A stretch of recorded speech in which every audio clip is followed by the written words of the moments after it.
शेतकऱ्याने शेत खाल्लं तर सर्वसामान्य माणसाने दात तरी कुणाकडे मागायची? खाकी वर्दीतल्या एका अधिकाऱ्याने दुसऱ्या खाकी वर्दीतल्या निवृत्त अधिकाऱ्यालाच लाच मागावी, यापेक्षा निर्लज्जपणा अजून कायच असू शकतो? छत्रपती संभाजीनगरमध्ये असाच एक चीड आणणारा आणि तितकाच धक्कादायक प्रकार उघडकीस आलाय। एका 60 वर्षीय निवृत्त फौजदाराची तब्बल 1,33,00,000 रुपयांची फसवणूक होते। ते न्यायासाठी पोलीस आयुक्तालयात चक्रा मारतात आणि तिथे त्यांना न्याय मिळण्याऐवजी 50,000 रुपयांच्या लाचेची मागणी केली जाते। पण म्हणतात ना की पापाचा घडा भरतो, तसंच इथेही घडलं। या व्हिडिओत आपण PSIने पोलिसाकडे लाच का मागितली, डाऊट आल्यावरती PSIने काय चलाखी केली आणि तरीही तो ACBच्या ट्रॅपमध्ये कसा अडकला ह्याचं सविस्तर विश्लेषण करणार आहोत। त्यामुळे व्हिडिओ शेवटपर्यंत नक्की बघा। नमस्कार, मी श्रद्धा आणि तुम्ही पाहताय TOD मराठी। सुरुवातीलाच आपण लाचेचा हा नेमका प्रकार काय ते समजून घेऊ। तर लाचेची मागणी का झाली हे समजून घेण्यासाठी आधी फसवणुकीचा आकडा समजून घेणं गरजेचं आहे। दैनिक लोकमतच्या बातमीनुसार या प्रकरणातील तक्रारदार हे 60 वर्षीय निवृत्त फौजदार आहेत आणि विशेष म्हणजे ते शहर पोलीस दलातून निवृत्त झालेत। त्यांना त्यांच्या उल्लेखनीय सेवेबद्दल राष्ट्रपती पदक देखील मिळालंय। या निवृत्त अधिकाऱ्याला भूमाफियांनी शहरातील मोक्याची 18.60 गुंठे जमीन 2 कोटी रुपयांना विक्री करण्याचं आमिष दाखवलं। या व्यवहारात मुख्य आरोपी शेख इरफान शेख शफीक आणि त्याच्या साथीदारांनी या निवृत्त फौजदाराकडून तब्बल 1,33,00,000 रुपये उकळले।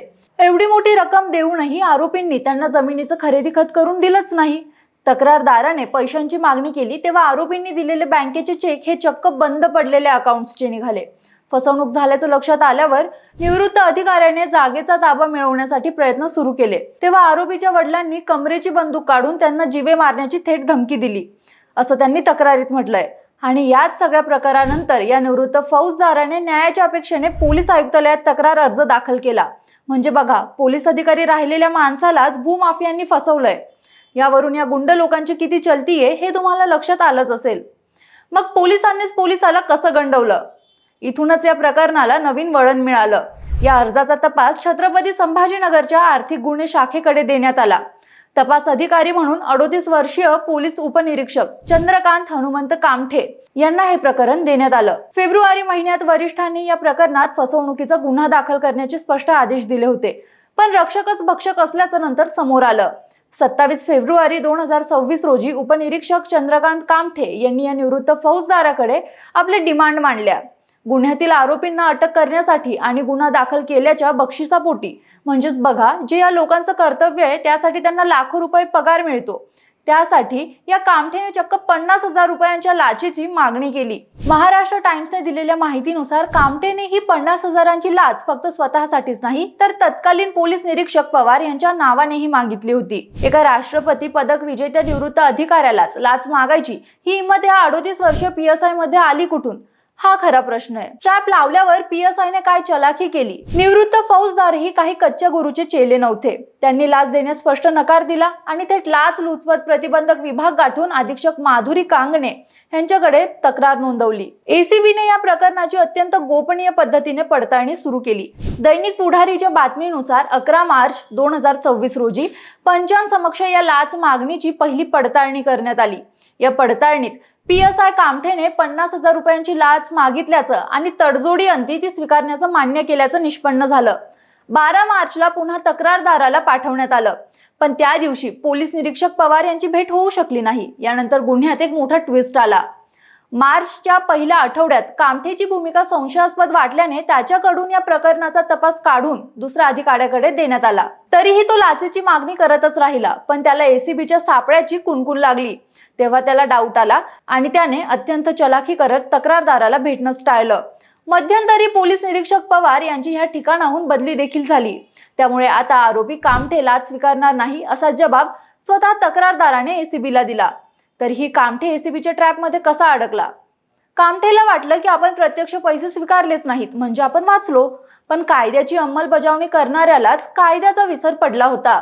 लाचलुचपत प्रतिबंधक कायद्यानुसार लाच प्रत्यक्ष न स्वीकारता केवळ पंचांसमक्ष लाचेची मागणी करणं हा देखील एक गंभीर गुन्हाच आहे।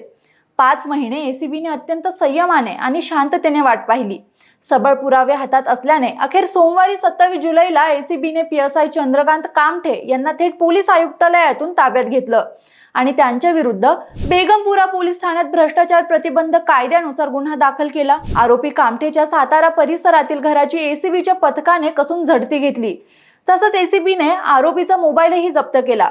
मोबाईलमधील संभाषण आणि डेटाचं तांत्रिक विश्लेषण सुरू आहे। या विश्लेषणातून नवीन धागेदोरे उघडकीस येण्याची शक्यता आहे।